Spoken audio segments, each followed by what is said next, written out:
साधु साधु साधु। नमो तस् भगवतो अरहतो सम्मा संबुद्दस्स। नमो तस् भगवतो अरहतो सम्मा संबुद्दस्स। नमो तस् भगवतो अरहतो सम्मा संबुद्दस्स। साधु साधु साधु। पूजनीय कल्याण मित्र गुरुबंती जी को हम प्रणाम करते हैं। साधु साधु साधु। श्रद्धावान उपासक उपासिकागण, आज उपोषित है, तो आज इसलिए हमें लगा मंगेश सूत्र में, मंगेश संयुक्त में मंगेश भंती जी के अरहत्व होने के बाद उनके मन की जो स्थिति है उसको सीखे करके। बड़ा सुंदर भाव है। इस सूत्र का नाम है वंगी सूत्र। यह वंगीस संयुक्त का अंतिम सूत्र है। ये 12वां सूत्र है वंगीस संयुक्त का। एकं समयं आयस्मा वंगीसो सावध्यं विहरति जेतवने अनाथ पिंडिक साराम। एक समय ये वंगीस भंते जी श्रावस्ती में विराजमान थे, जो अनाथ पिंडक के द्वारा जेत नाम के राजकुमार से लेकर जेतवन विहार बनाकर दान दिया गया था। तीन खोपन समय न आयस्मा वंगीसो अचिर अरहत्तपत्तो उत्वा विमुक्ति सुखं पटि संवेदी। क्या कहते हैं कि उस समय हमारे वंगीज भंते जी अभी अभी कुछ ही समय पहले, यानी कुछ ही दिनों पहले या कुछ ही समय पहले अरहत्व को प्राप्त हुए थे। अरहत्व को प्राप्त होकर विमुक्ति का सुख जो है, इस सुख को पटि संवेदी का मतलब होता है उसका अनुभव कर रहे थे, उसको भोग रहे थे। तो विमुक्ति सुख का आनंद ले रहे थे। तायं वेलायं इमा गाथायो अभासी। तब उन्होंने अपने ही सुख को भोगने के भाव को देखते हुए इन गाथाओं को कहा। ये अरहत के अरहंत होने के पश्चात की अपने ही बारे में जो विचार है, कवि का हृदय है। तो वो देखते क्या कहते हैं। कहते हैं वे, कावेय मत्ता विचरम निपुब्बा गामा गामं पुरा पुरं अथ दस्साम संबुद्धं सद्धानुपजथ उपपज्यथ। क्या कहते हैं। कविताएं कहता हुआ, कविताएं बताता हुआ मैं पहले गांव गांव नगर नगर घुमा करता था। कवियों का होता है ना, आज यहाँ सम्मेलन हो गया, कहीं और जा रहे हैं, फिर कहीं और, तो निरंतरता से घूमते रहते हैं। तो वैसे ही ये भी, कि मैं पहले कविताएं लोगों को बताते हुए सभी जगह गांव गांव नगर नगर घुमा करता था। इसी बीच संबुद्ध के दर्शन मुझे हुए, भगवान बुद्ध जी के दर्शन हुए, और दर्शन होने के पश्चात सद्धानु उपपज्जत, मेरे भीतर में भगवान को देखकर श्रद्धा उत्पन्न हो गई। कितना सुंदर भाव है वह, कि भगवान भगवान के दर्शन को देखकर श्रद्धा उत्पन्न हो जाना। इसे कहते हैं दर्शनानुत्तरीय। क्या कहते हैं। दर्शनानुत्तरीय, जिसे दर्शन से अनुत्तरीय धर्म को, इससे सुंदर दर्शन कुछ नहीं हो सकता। सोमे धम्म देशेसी खंदायतन धातुयो तस्साहं धम्मं सुत्वान पबज्जिंग अनगारियन। क्या कहते हैं वे, कि भगवान बुद्ध जी ने मुझे धर्म का उपदेश दिया। ये खंड धातु है ना, एक स्कंद है, आयतन है।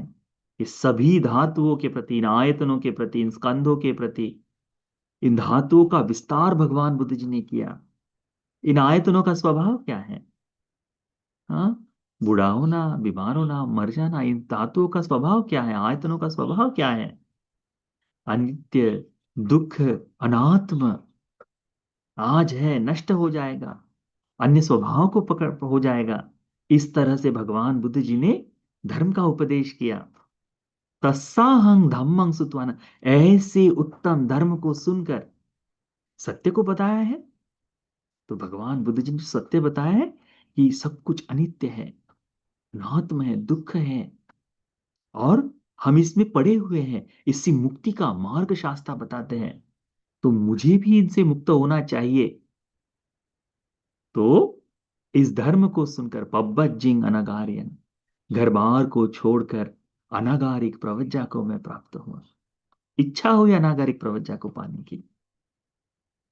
धर्म को सुनकर, धर्म का उपदेश बड़ा लाभदायी है। यदि कोई व्यक्ति प्रवज्जा की इच्छा चाहता है ना, तो वह व्यक्ति बुद्ध शासन को चमकाने के लिए ही कोशिश कर रहा है। तो किसी भी माता पिता ने कभी भी ऐसा नहीं समझना चाहिए कि मेरा पुत्र यदि प्रवज्जित हो जाए तो हानि है उसके लिए। नहीं, वह कोटि का धन यदि अर्जित करता है, उससे अधिक श्रेष्ठ है उसके 10 दिन की प्रवज्जा, उसके माह भर की प्रवज्जा, उसके जीवन भर की प्रवज्जा। ये अधिक श्रेष्ठ है। तो यदि कभी, आज नहीं, आप 10 साल बाद भी आपके कभी पुत्र को प्रवज्जा की इच्छा हो, तो कहना, साधु साधु, लाभ ही है, मेरे घर में श्रद्धा ही जन्म ली है। इस तरह से चिंतन कर सकते हो। ठीक है। उसके बाद में गाथा में कहते हैं, बहुनंग वत अत्थाय बोधिं अज्ज गमा मुनि भिक्खुं भिक्खूनं भिक्खुनिं च ये नियामगत तस्सा। कहते हैं कि ये जो धर्म है भगवान बुद्ध जी का, ये बहुतों के हित के लिए है ना, बहुतों के सुख के लिए है। ये जो भगवान बुद्ध जी के नियम बताए गए हैं, है ना, इन नियमों को, तो भगवान बुद्ध जी ने जिस धर्म का उपदेश दिया वो करता क्या है? हाँ, वह बोधि को प्राप्त कराता है। तो बहुतों के हित के लिए अर्थपूर्ण है धर्म को बताने वाला।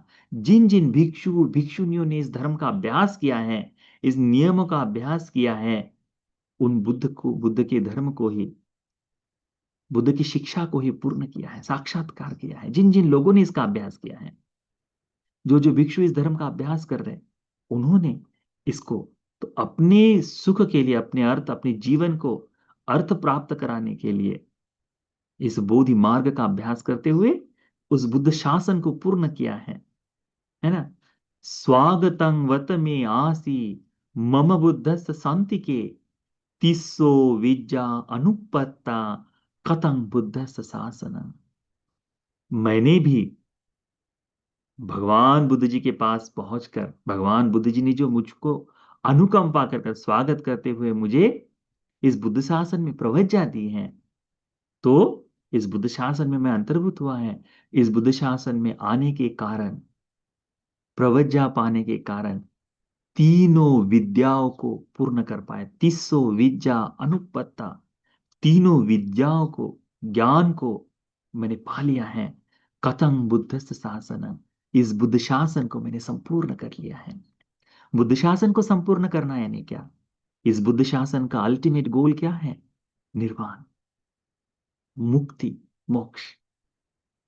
तो कतंग बुद्ध शासन, बुद्ध शासन को संपूर्ण कर देना क्या है? इस उत्तम श्रेष्ठ ध्येय को प्राप्त कर लेना। तो मैंने वो कर लिया है। पुब्बे निवासं जानामि, मैं पुब्बे निवास को जानता हूं कि मैं अतीत के जन्मों में यहां यहां रहा, इस तरह से जीवन जिया, ये सुख भोगा, ये दुख भोगा, इस तरह से मेरे कर्म थे। और मैं उस कर्म के अनुसार, उस कर्म के अनुसार वहां से मृत्यु होकर मैं यहां जन्म लिया हूं।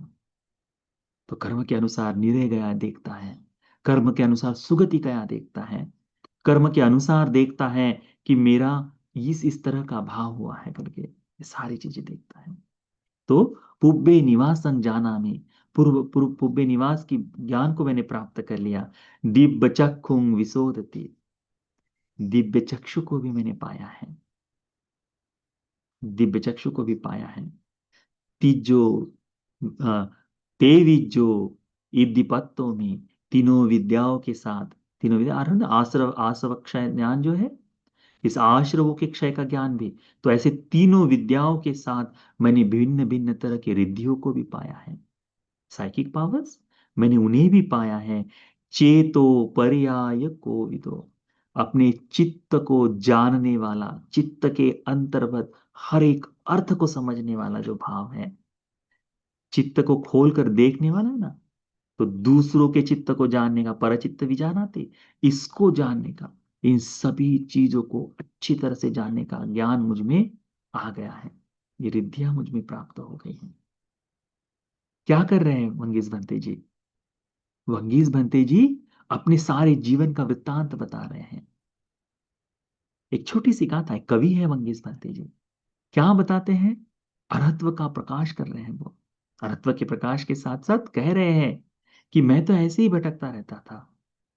वे तो भगवान बुद्ध जी के दर्शन हुए, जो श्रद्धा जागी। और जब श्रद्धा जागी तो भगवान का धर्म का श्रवण किया। इस श्रवण से क्या हुआ? जो जो भिन्न भिन्न अनेक भिक्षु भिक्षुनियों को लाभ होता है, जिन जिन लोगों ने अपने जीवन में धर्म को सुनकर उसका आचरण कर कर मुक्ति को सुख पा लिया, उसी तरह से मैं भी भगवान के पास अनुकंपा कर उनके अनुकंपा से मैं उनके पास पहुंचकर प्रवज्जित होकर मैंने भी अपनी तीनों विद्याओं को पूर्ण कर लिया है, बुद्ध शासन को संपूर्ण कर लिया है। मैं भी अनंत हो गया हूं करके बताते हैं। आज जो आप अनुगमन करते हुए जिन सीलों का पालन कर रहे हैं, इन अरहंत मुनि जी के लिए हैं। इन अरहंत मुनि जी को देख कर ही हैं, आनंदित होइए। कवि का हृदय रखने वाले वंगीस भंते जी अरहत्व को होकर भी, अरहत्व को प्राप्त कर कर कविता से ही अपने अरहत्व का बखान कर रहे हैं, बता रहे हैं। कितना सुंदर है, लाभ है ऐसे अरहंतों का इस बुद्ध शासन में होना। जब कभी आप भोजन दान देते हैं और भिक्षु कहते हैं कि संघ को दान दो, संघ को दान दो, उस संघ में वंगीस भंते जी भी अंतर्भूत हैं। वंगीस भंते जी भी अंतर्भूत है। इसीलिए श्रद्धा को जगाओ कि हमारी ये जो श्रद्धा है, ऐसे ही किसी रिक्त व्यक्ति में नहीं, ऐसे ही किसी चंचल व्यक्ति में नहीं, अभी तो भगवान बुद्ध जी पर है, जो तथागत देव मनुष्य के शास्ता है, निर्वाण के द्वार को खोलने वाले हैं।